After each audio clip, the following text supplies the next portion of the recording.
very different kind of poem. And so what I said about hers was that the struggle of making art is how to make life's most universal subjects new again, including, because the human experience is pretty universal: love, death, childhood, memory, coming of age, and so forth.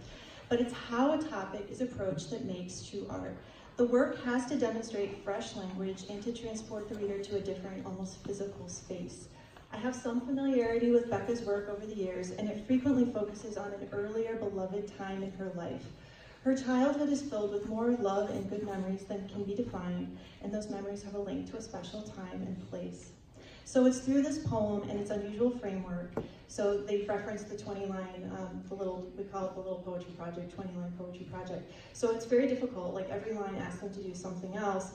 And it's through that, because it forces them to experiment, that she found an utterly new articulation of her experience.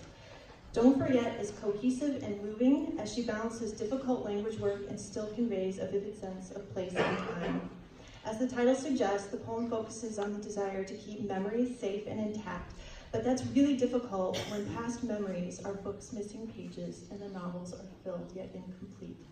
And yet there's an immediate determination to find those memories, which is what's really, really cool. So to search them out and claim them once again, showing the most realistic and sensory details. Golden light that filters into pale green rooms, fresh pine fills my nostrils, the out-of-tune melodies of a nearby ice cream truck saunter into my brain. It's the act of writing that allows her to conjure the past, to tell her stories again.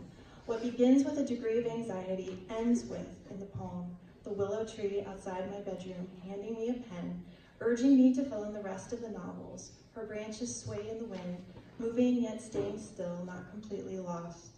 As we say when discussing poems, it's not just about the tree, but rather that the trees suggest the passing nature of memory and time. Memories do move, and they do stay still at the same time, and through the act of writing or speaking or art making, they're not completely lost. This seems like a very personal way of keeping treasured memories alive.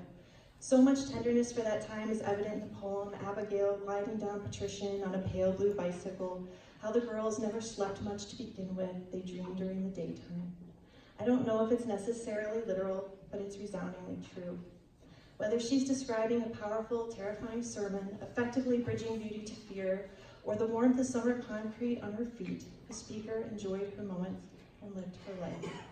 By writing, Becca keeps bringing the dry bones back to life, here to us, to the world of lush willow and breezes, where she will never lose what's dear to her. Keep telling your story, kid.